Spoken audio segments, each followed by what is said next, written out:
Good morning, good afternoon, good evening. Like we say on this show, it all depends the time zone from where you are watching us from. Welcome to The Leader, courtesy of the Evangelical Alliance of Kenya, EAK, on Hope Media. My name is Edmund Mudibo. Today, we are going to discuss a very topical subject, church regulation in Kenya. Now, there is a Religious Organization Bill 2024, and amongst its stated objectives is to provide a framework for registration, regulation, and oversight of religious organizations, and to also establish a Religious Affairs Commission. Now, EAK, that is Evangelical Alliance of Kenya, in its civic duty has gone through it, dissected it, and has a position in form of a memorandum that has been submitted as part of public participation under the Constitution of Kenya, Article 118, that speaks to civic duty. And to help us discuss, unpack, create awareness, and encourage you to also play your part, I'm very pleased to have with us the General Secretary of EAK, Reverend Kepha Nyandega. Karibu sana. Thank you. Thank you so much, Edmund. Good to see you. Good to see you. You've been working overtime, going through bills and crafting memorandum and hakuna kulala. No, it's we came for duty. So when duty calls, we have to do our part. Wonderful. Yes, and I greet viewers for wherever they are. Good morning, good evening, good afternoon. We are very glad that you are able to join in today again. We are always very grateful, Edmund, for this very nice topic discussions that you have here. All right, let's dive into it because there's quite a bit here and we want to fight the challenge of time that waits for no man, including us. So, Reverend, what exactly is the Religious Organizations Bill 2024 proposing and why is it significant now? Talk to me, tell it to me, like I'm a 3-year-old. Yeah, thank you so much, Edmund. What happened is that there was an incident that happened in Kenya in 2023 with the discovery of Shakahola massacre that happened in Kilifi. And over 400 people, Kenyans, died, found in mass graves. And it was a very unfortunate incident. And so the president, in his duty, appointed a task force to help him investigate. Not to investigate, but to look at whether there were regulatory frameworks that were making it easy for such people, perpetrators of that kind. Because these people died in the hands of religion. That they were going, there was this Mackenzie, the one who claimed to be a pastor, and chances are he wasn't even a pastor per se, but he said that he was a pastor. Many people would come to him from Western Kenya, from all over the parts of the country, some even out of the country, and he would encourage them to fast, and fast to death, so that they can be able to meet the Lord. And in the process, we lost so many lives. So when this came to the light, there was that task force that was appointed to be headed by Honorable Reverend Mutava Musimi, together with other members, a task force that went out to look at the situation in Shakahola. And they also had opportunity to go all over the country. The task was to look at the regulatory framework for all the religious organizations. So this is not a church regulation. It is a regulation for religious organizations, the Hindu, the Muslims, and all that. So it was meant to look at the regulatory framework, legislative, what are the laws governing practice of religion in the country. And that team, when they were now submitting their report, inside their report, they produced 4 documents. The first was the report to the president who had appointed them. And then second, inside there, they had attached a draft Religious Organizations Bill 2024. And then they came up with the Religious Organization Policy 2024.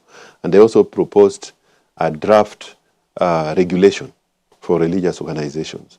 So this year, because this was submitted last year, they submitted the report to the president last year, and early this year, mid of this month, this year actually, the cabinet, about 3 or so months ago, the cabinet received this report now formally, and it was tasked, it was given to the Prime Cabinet Secretary's office to be able to look at it in terms of now take it formally, process it, seek for public opinion again on the bills, and together with the policy. And then out of that, after this, the deadline was 22nd of just 2 or 3 days ago. So they have already made, the submissions were made, and out of that, they are going to consolidate and then present it to Parliament for first reading. And then Parliament now will go through the normal way. But there is another thing. Around the same time, Parliament also felt that they needed to investigate this Shakahola because it was a massacre. So Honorable Mungatana came up, was tasked to chair a team, ad hoc committee of the Senate and also MP and even some MCS. They also went to Shakahola. Theirs was investigative. So when they brought the report to Senate, they also proposed a bill. And their bill became such a hot discussion last year. You may remember there was a lot of discussions around that because they were proposing some very radical things that most people felt until the pressure was too much, so he had to withdraw the bill.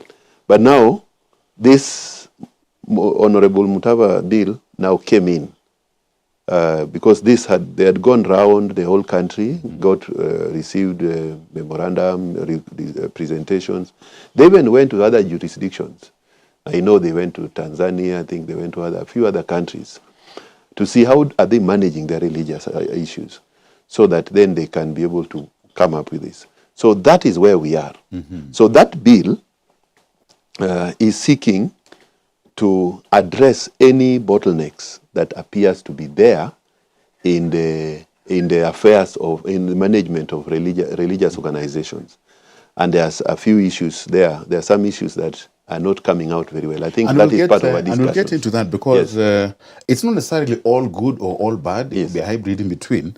But what are some of the positive intentions of behind this bill? And where do you see potential areas of concern? Yeah, you know, religious organizations in this country have been governed using Societies Act of 1968, Edmund. 1968, the population of the country was much less. They could also Nairobi. Yeah, so what's happening is that with the time, all the societies, organizations were all registered under that. So with the time, the several groups came out and created their own bill. For example, political parties have a political parties bill together with their registrar, you know that. And then we have had even matatus, public service vehicles, were also managed there. Even sports, the sports and games in this country, the clubs were registered under that bill. They have their own bill. There are several groups that have come up their bill. So there was the hope that perhaps maybe religious organizations also need their own legislation to allow them to be treated as a specialized treatment, because most of our members, when they go to take their returns, some of them get frustrated because you are queuing with a funeral welfare organization is also seeking there is this other group which is coming in, there is this farmers, I don't know what. So they were feeling like they are getting a lot of frustrations. And that's why they requested, could they then be given their own registrar? You get? Who now can handle their affairs, just the same way political parties and these other groups. So that is the positive part, if you like. The fact that this is seeking to establish an office of a registrar of religious organizations, whose work will be basically to support the religious organization in their affairs. And then, like for example, registration, filing returns and all that, they need to, they wanted most religious organizations want their bill. The other thing is that there has been a lacuna in some of the laws. Some security agencies have been raising concerns that sometimes they have had people who are accused of even perpetuating some religious offenses, so to speak. Mm-hmm. For example, occultism, using manipulations, using, in the name of religion, mobilizing people to perhaps please them, exploiting people and all that. So some of them were saying, no, we don't have a law, stronger laws, so they have to go to penal code, they go to this various anti-terrorism act and various group laws to be able to prosecute. So they were saying, if only we have a consolidated legal structure, framework that kind of provide for how then this thing can be dealt with. But of course, there are now some questions we are raising about this intention. For example, Shakahola happened, and the religious organizations like EAK raised concerns from our leaders in the coast. We raised concerns about this matter. But the man, Mackenzie, was arrested and released the following day. In fact, sometimes he would be arrested and released in the evening. And then we raised now, we thought this is a serious matter. That is long before the matter came up in the public light. We were suspecting, our leaders were suspecting that there are certain things going on in this forest and it needs to be investigated. This man is not behaving well, what we hear, the rumor. So then we now, nationally here, during the reign of Bishop Dr. Oginde, we issued a statement in 2023. I was on the board that time, that the government needed to deal with Shakahola, this gentleman, as a criminal, not as a religious issue, because they were, you can't kill, you can't lure people to death. And the man was arrested and then released again. So there was just that drama. And then occasionally when there were campaigns, you would see the guy would be spotted in some very high level meeting as a religious officer, a religious man, religious leader. And we were now saying, is this man being protected or what? So that became the major challenge. Now, when now Shakahola was open to the world, and the investigation, it was found that over 400 people had died. The man was arrested without any legal, no legislation. Arrested. Right now, he's serving, is serving in prison. Yes. For these crimes. So we are asking. Then perhaps we don't need another law for this, because if this man could be put to prison, go through the court process until is found guilty, then it means then there is no problem of law. It is a problem of laxity of implementation of the law. And that's why we are saying this bill, there's a sense in which what it is attempting to do seems to be overtaken. Because it could have been taken care of. Yes, with what we it was more administrative. The government just needs to do what needs to be done. Yeah, I can assure you, there is no corner in this country where there is no eye of the government. If the government want to know what you are doing, what you did last night, they will get. Yes. So it was possible for government to just do its part. Thank you. Now, and there are a few other things, but perhaps we are going to that discuss. Space, because I'd like for us to have this proposed bill through the constitutional lens, because that is the ultimate law of the land. And here we look at exploring the freedom of religion and state neutrality, because that is in the Constitution. And I'm referencing here Articles 8, Articles 24, and 27.4, as well as Article 32 of the Constitution, which speaks to no state religion, non-discrimination, freedom of conscience and belief.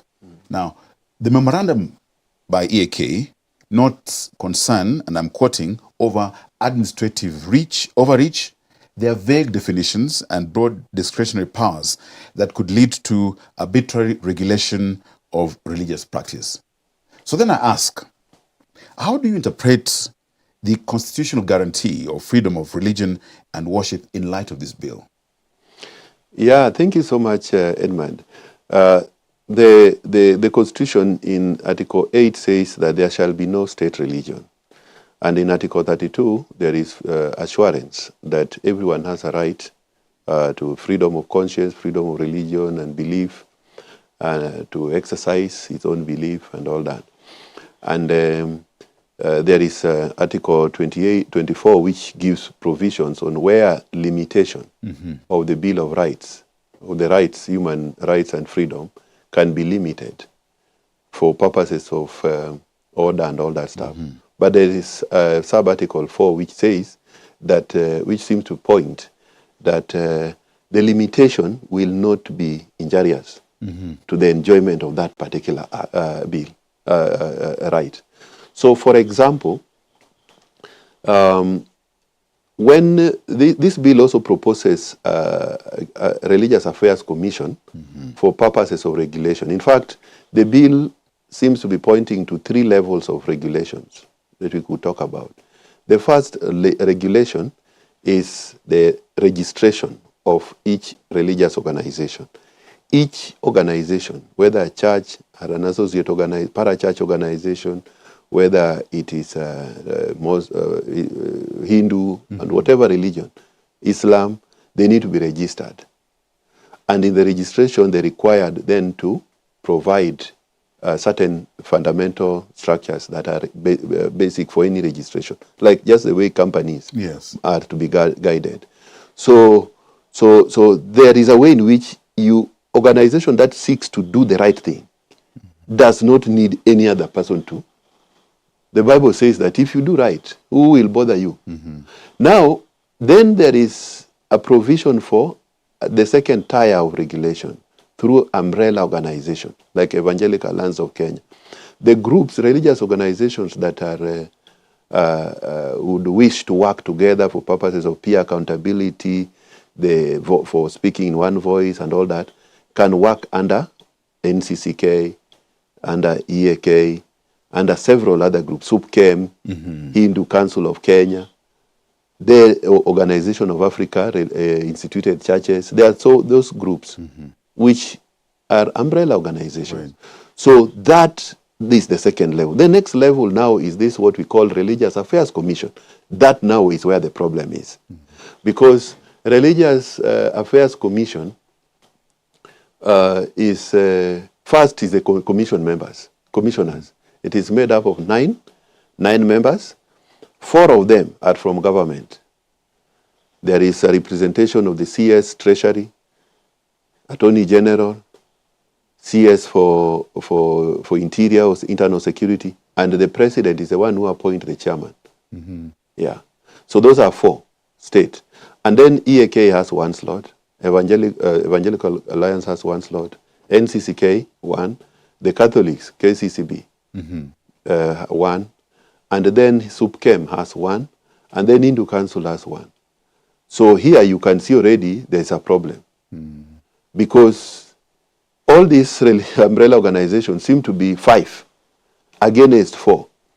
And you know, the very reason that religion is exclusive means then that when there is a certain issue concerning maybe Islam, they are challenged, and which is maybe maybe Christian, it's possible for the Hindus not to say this is not our interest. Yeah. So they might even vote with the government.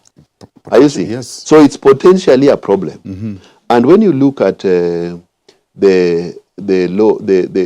population census report of 2019, is the latest we have. Yes. Christian community were said, those people who say they were Christian, 85.5% of the population. Muslims were 10.7%. Hindus were about less than 1%.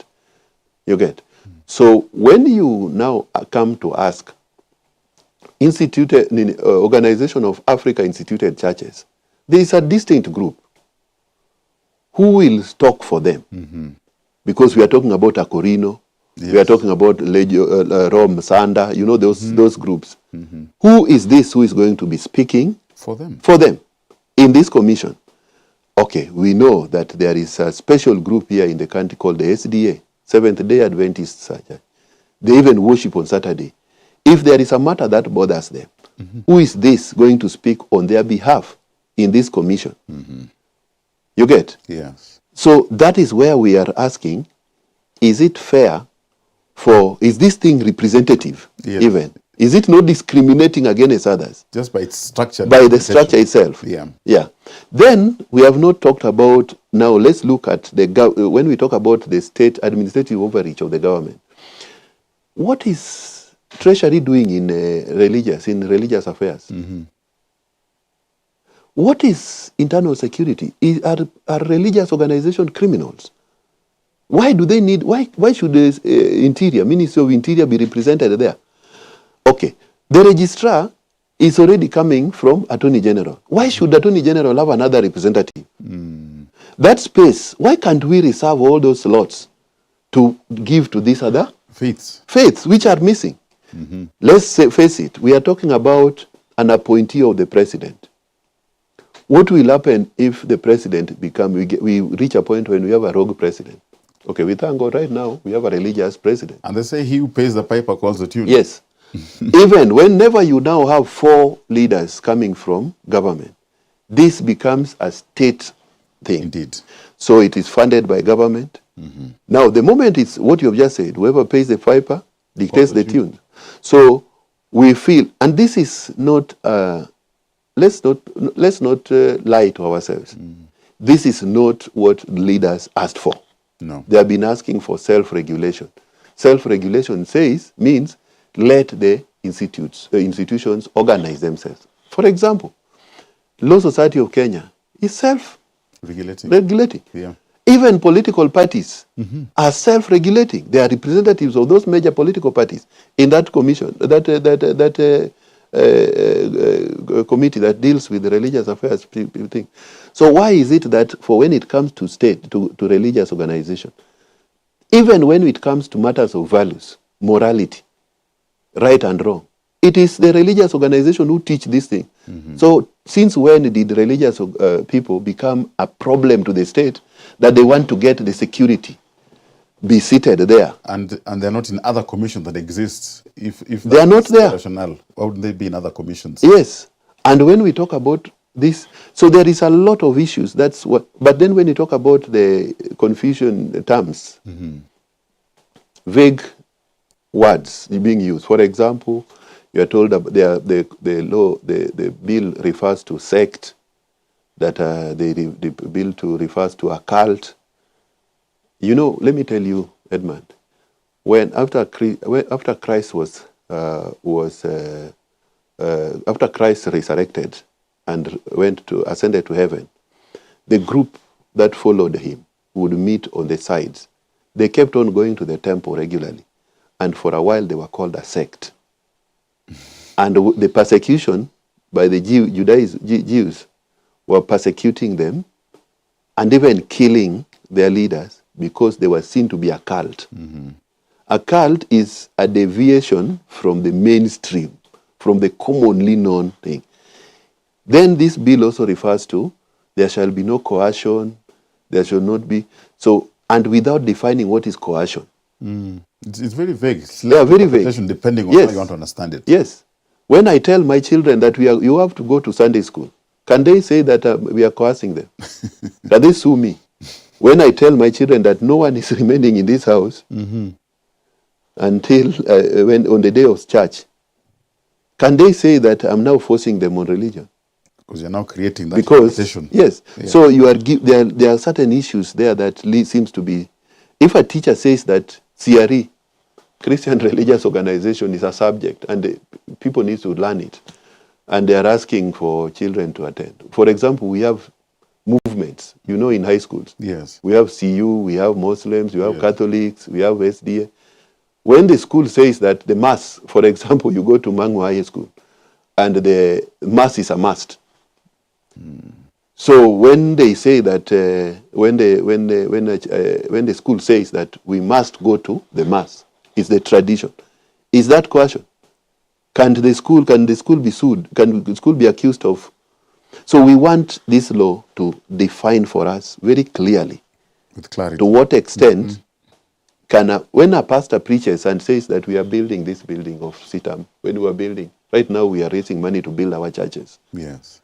In our church.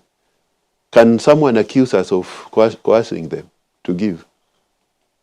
So we need to define those terms very well. So there are a number of issues in that bill that seems to be pointing that this thing seems to have been rushed. And even constitutionally, you cannot, the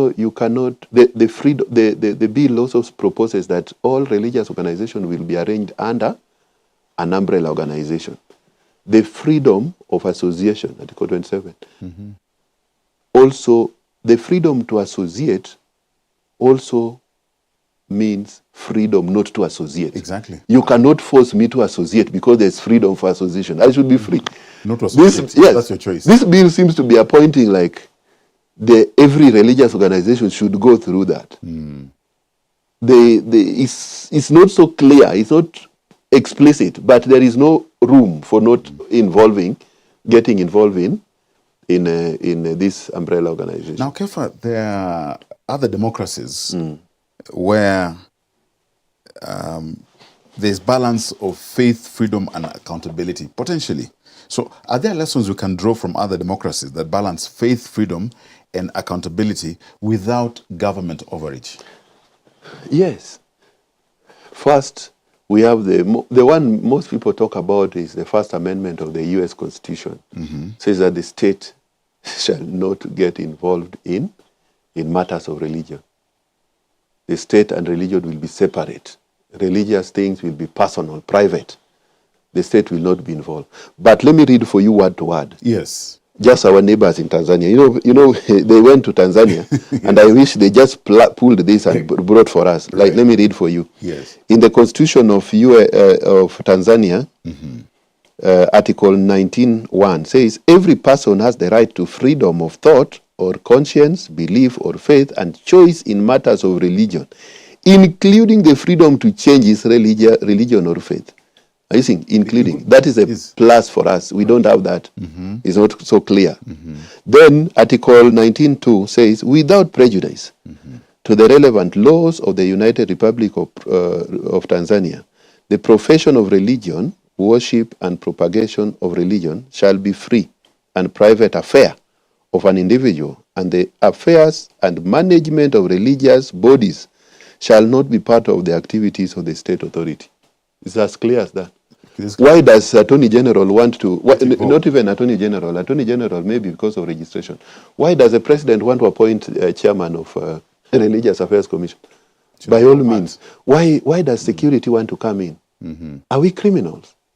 Why can't they allow this to be self-regulating? Because there are so many groups that self-regulate. I mean, in the Nairobi here, we have committees, welfare associations for helping us attend to deaths, when to carry our bodies, go. Those everyone has. Yeah, everybody has. We have our own laws. We regulate. We submit to government returns as normal. And when a member has refused to pay, we know how to deal with them. Indeed. Internally. Why does the government want to come and tell us how to organize how to do so? Now, yes. Reverend, here, we seem to be swimming in the area of accountability, integrity, and self-regulation. The church has a responsibility in terms of stewardship and good governance. Now, the bill's objective here, if I may quote, 3D, states to promote corporate governance, transparency, and accountability within religious institutions. Yet, EK's position, because I've gone through your memorandum, emphasizes self-regulation within umbrella bodies and faith-based peer accountability. So then, how can the church demonstrate integrity and accountability without waiting for the state to legislate it? That particular provision is far-fetched. Because, for example, we are right now here in Sitam, Hope TV, we are in Sitam. Sitam Church has received recognition by KRA for the last, I don't know, 5 or so years. Every year, they recognize Sitam without any law, without any legislation.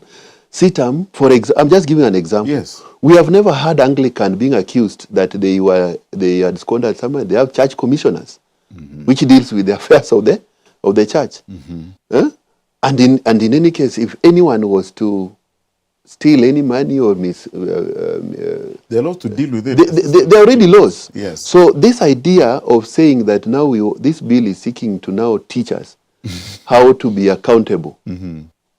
The church has been trying to push the government to be accountable. Indeed. Yeah, the religious organizations. We have been trying to ask, we have talked on accountability, on fairness, on justice. That's the jurisdiction of the church and the religious organization. We have spoken through Interreligious Council of Kenya. We have had all the groups saying, let the state be accountable.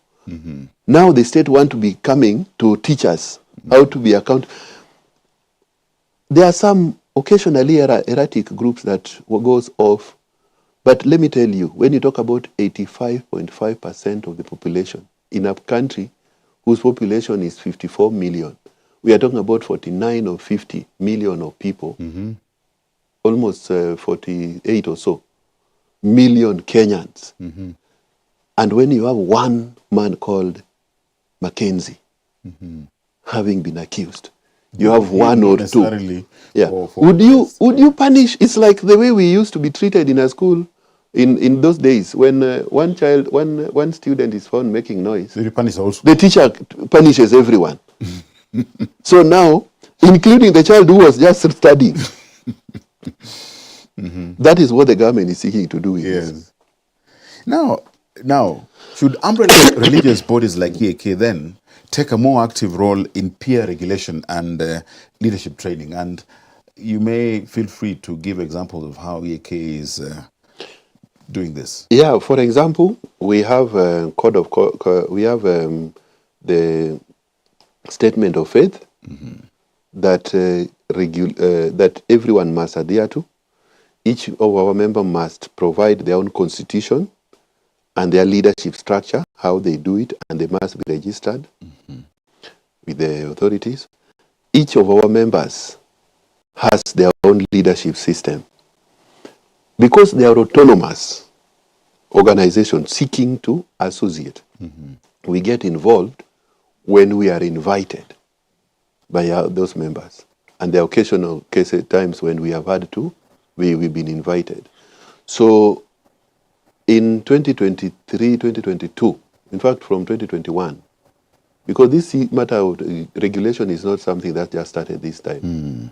It has been there. There was a time Martha Karua was Minister for Constitutional Affairs. She came up with a proposal. The Attorney General, Githu Muigai, came up with some guideline to regulate the churches and regulate the faith institutions.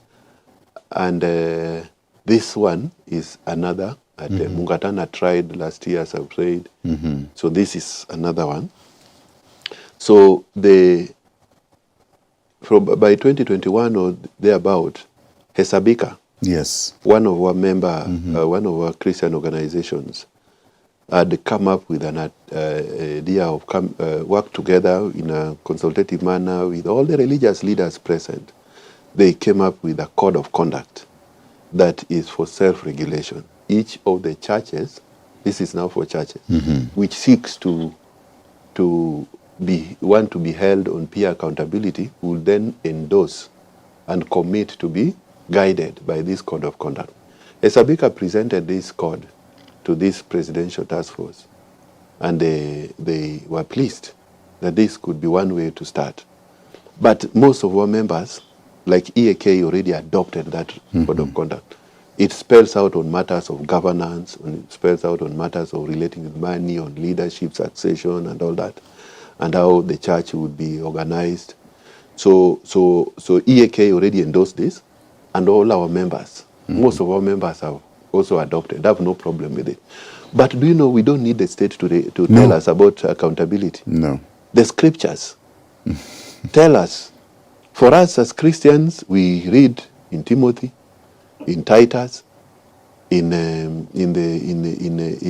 First Peter. There are so many scriptures which talks about how a leader should conduct himself. In the book of Acts chapter 20, how should the leader conduct himself? When you go to Old Testament, for example, Samuel chapter 12 gives his own example. He was serving as a judge, as kind of a king in a sense, but also as a priest for Israel from Shiloh.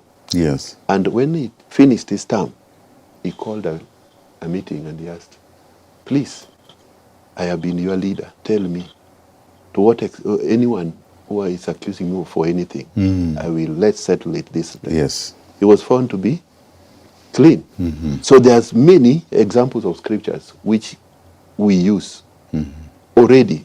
Because for us, we would rather obey God rather than obey man. Because God's demands are higher, much higher. Indeed. Than the laws of the state. Yeah, now, then, how do we balance spiritual calling with what I may quote-unquote professional governance, especially in managing finances, leadership succession, and doctrinal unity? Doctrinal in the sense that the word of God doesn't change.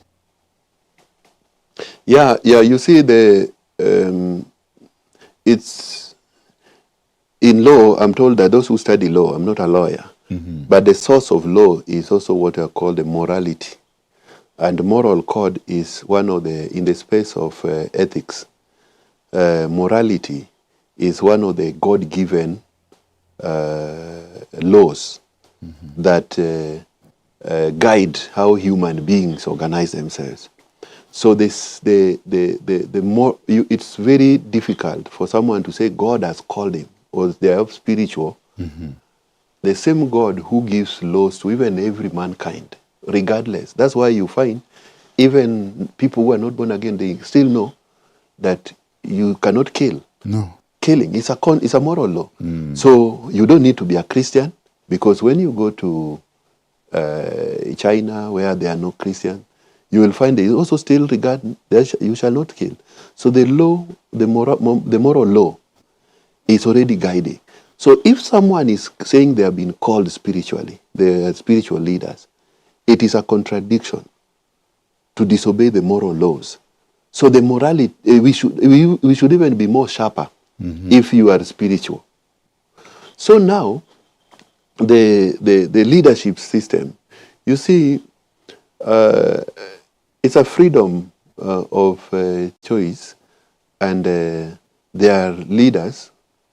There's even in government, there are some government where the president is president for life. Yeah. Even some leaders, some churches or even religious organization, you can continue leading as long as you are alive. It's upon the members. And because Kenya is not a dictatorial, we don't have one church. No. So for members who are okay with their leader, their spiritual leader leading until is dead, if they are okay and the leader is not killing them, is not hurting them, it's upon them. By all means, move out if they all means, we should not say that they are not doing well. If our bishop serve for 10 years and then they retire, because in the leadership of churches, if I speak to church, there are 3 types of leadership structure. There is what we call episcopal leadership, where we have an apex. The topmost is the bishop or the pope or archbishop. That is episcopal.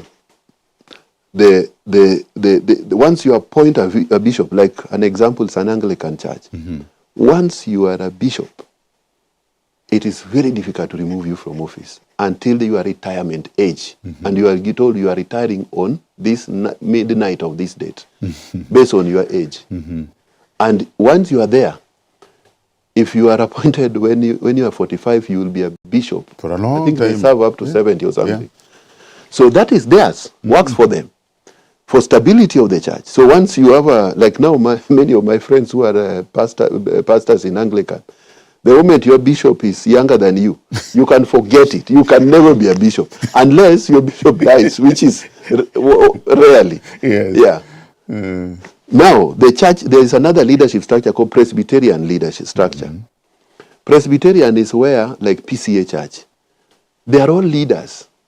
The reverends are all equals, but they appoint one of them, who is one among equals, to be we call them the moderator of the General Assembly, and he serves for a period. Yes. And after a certain time, he can be re-elected another round, and then once done, he goes back to church. He doesn't even necessarily become a moderator. He goes back to be posted. He can be posted to be a pastor in Nyeri, can be a pastor in, you get, that works for them. Then we have what we call the congregational. Yes. Like your church in a Baptist church. It's a congregational church. Right. Once everyone is flat, because the argument is that at the Calvary, the ground is flat for the pastor and also for the flock. So no one is above the other. So every matter is sorted out. There's a court, elders court, There's elders court, who only guides. Yeah. But all members can have a say on their own, how the church is to be managed. It's a flat kind of an arrangement. It serves them. Yeah. Then there is what we call the hybrid. Yes. Like CITAM, for example. CITAM has a bishop, but a bishop who is elected, who serves a term limit. So when you are appointed at, let's say, 50, as a presiding bishop. As a presiding bishop, yes, you can serve for a term, one term of, I think is it 5 years? Then you can go for another term. After that, you retire. That's what happened to Bishop Oginde. Right. Yes.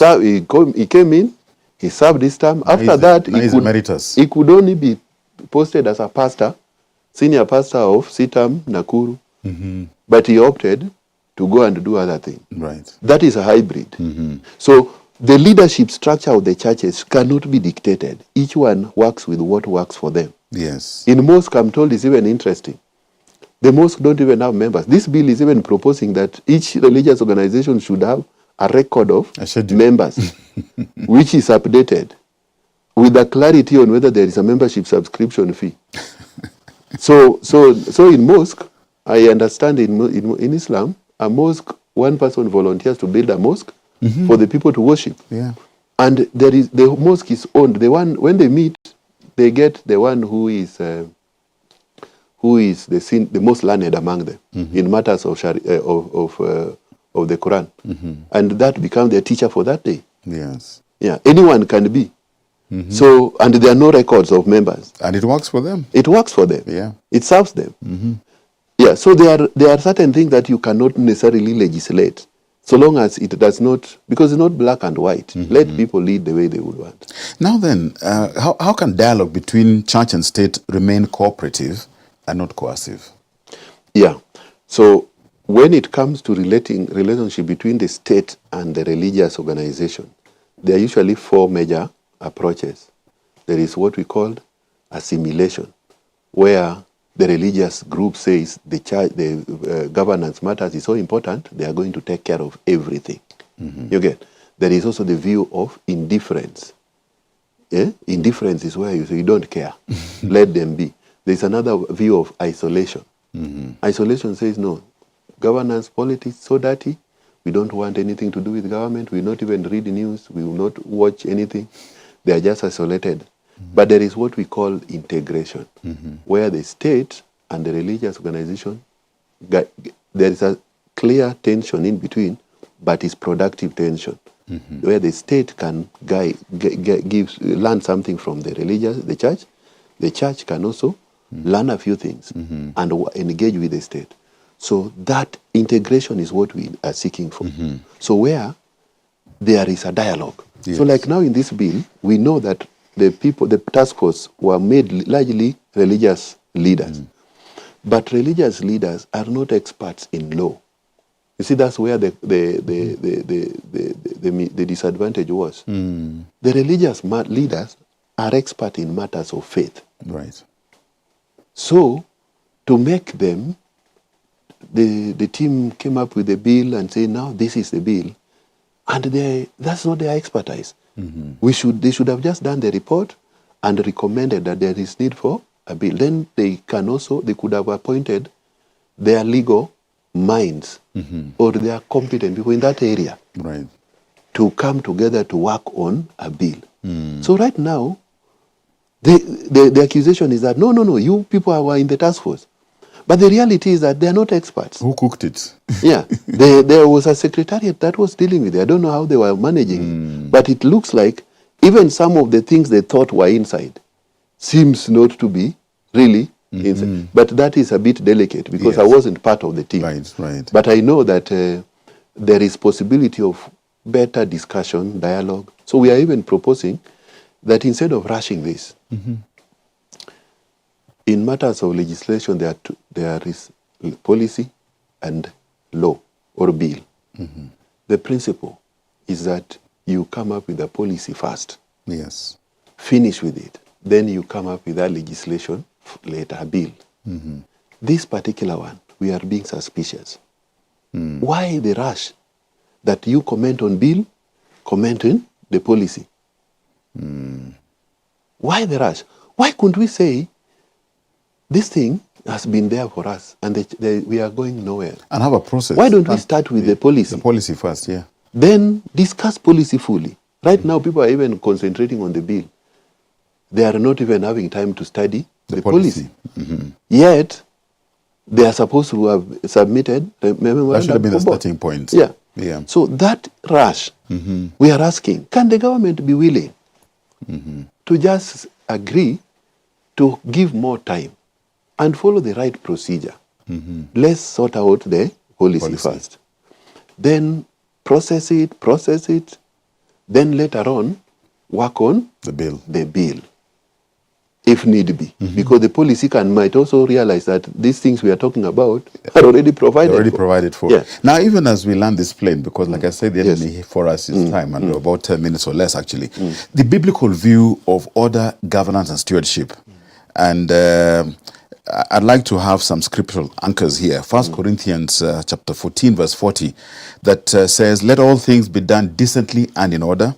Romans 13, 1-7, submission to governing authorities. Acts 5:29, we must obey God rather than men. And Matthew chapter 25, verses 14-30, speaks to stewardship and accountability. So very quickly then, how does Scripture guide us on governance, order, and submission without compromising faith? Yeah, any Christian community that seeks to follow what the Scripture teaches, even any religious, I'm not an authority in Quran or even the other Gita and the rest, but I know most of this literature are already provides guidelines on good governance. So the Scriptures expect a leader or an institution, people who obey, to also be, the Bible even talks about, even without these ones, God says, be holy, for I am holy. Yeah. So, and Jesus also wants us to be Christ-like, like him. We are disciples.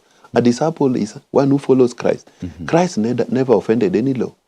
Yeah, except the law that was contradicting the ultimate law. Because there are certain laws that contradicts the ultimate law. So for us, when a law, for example, in Tanzania, in even in this country, for example, polygamy is guaranteed, is supported by the law. But for us, we have a problem with it. In South Africa, polyandry.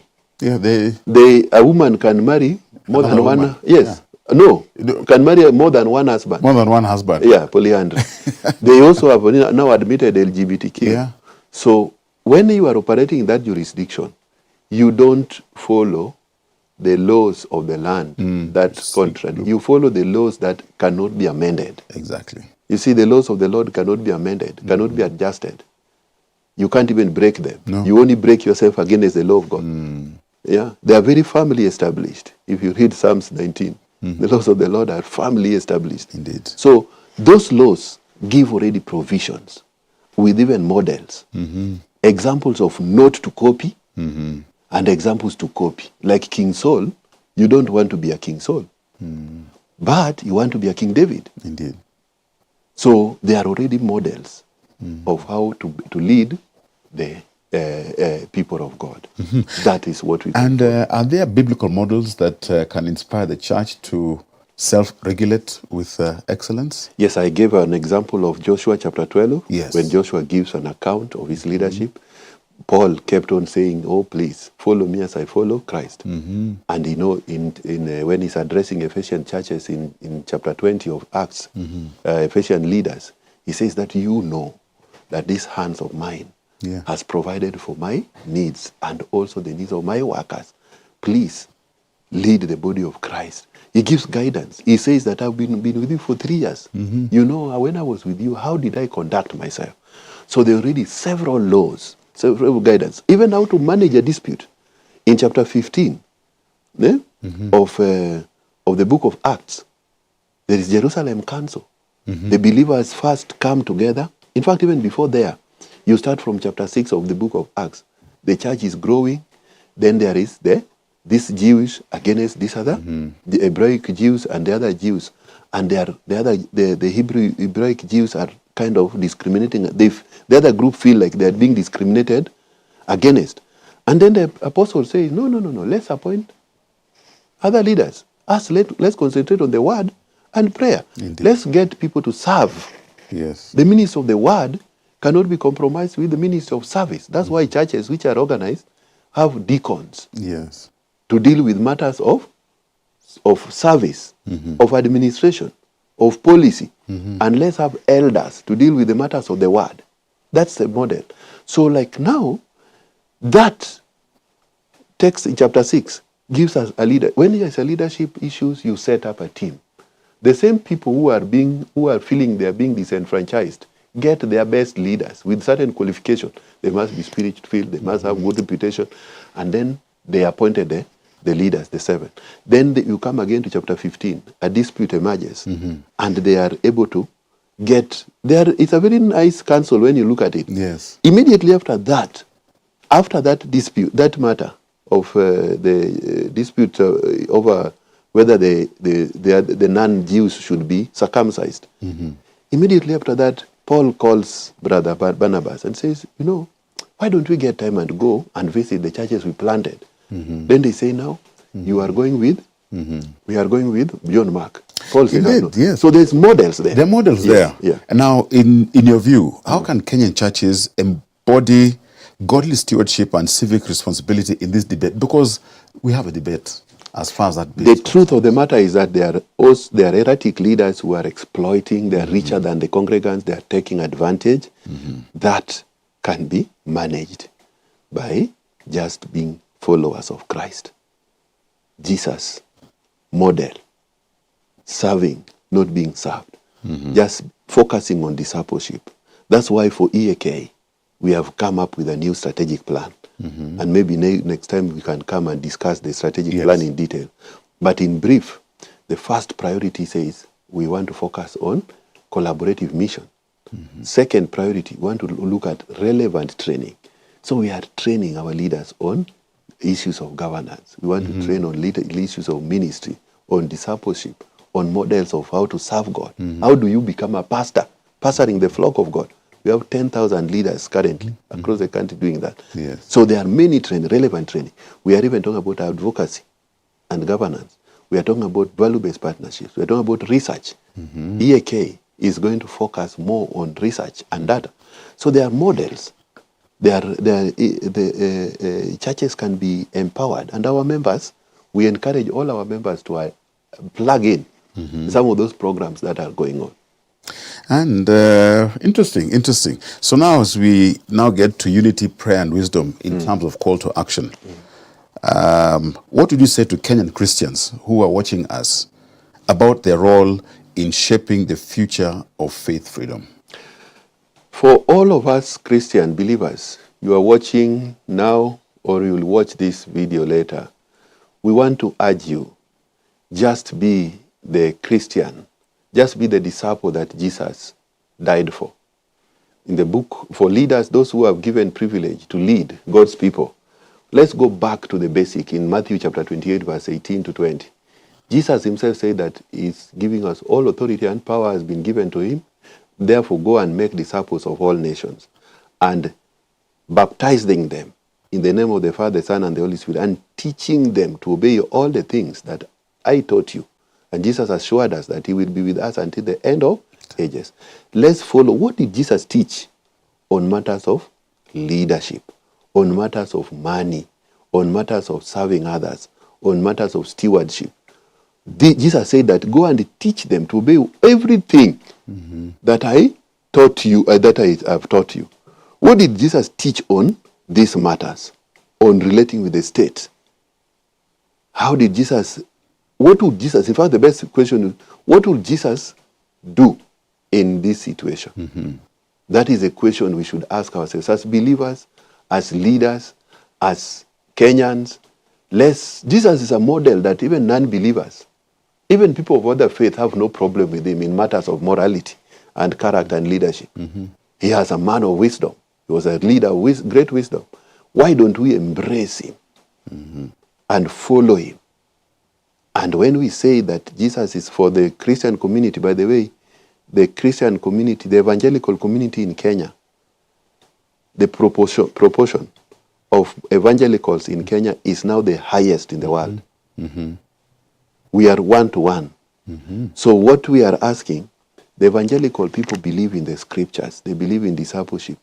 We are asking, why don't we just obey these things that Jesus taught us?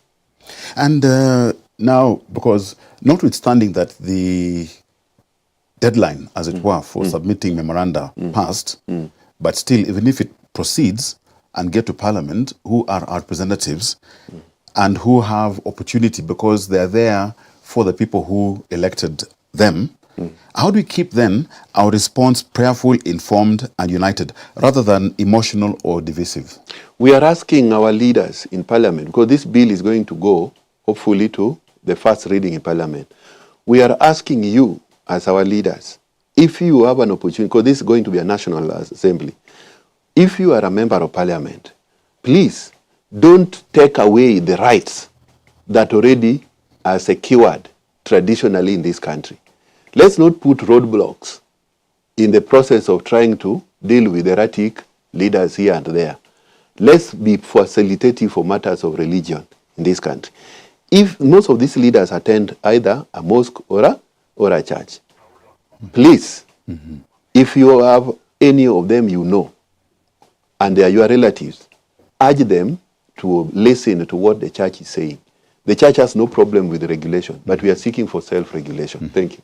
Now, in one sentence then, Reverend, what's your call to the body of Christ at this hour? One sentence. The call to action is, when this bill comes, let us present our memo again when they will be coming after first reading, and present memo again and suggest what we need. Let's wake up. But the other thing, even without this bill, let us just be followers of Christ.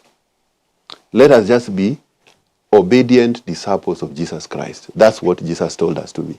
Thank you. Kabisa, because, I must reiterate this, that regulation must never replace revelation.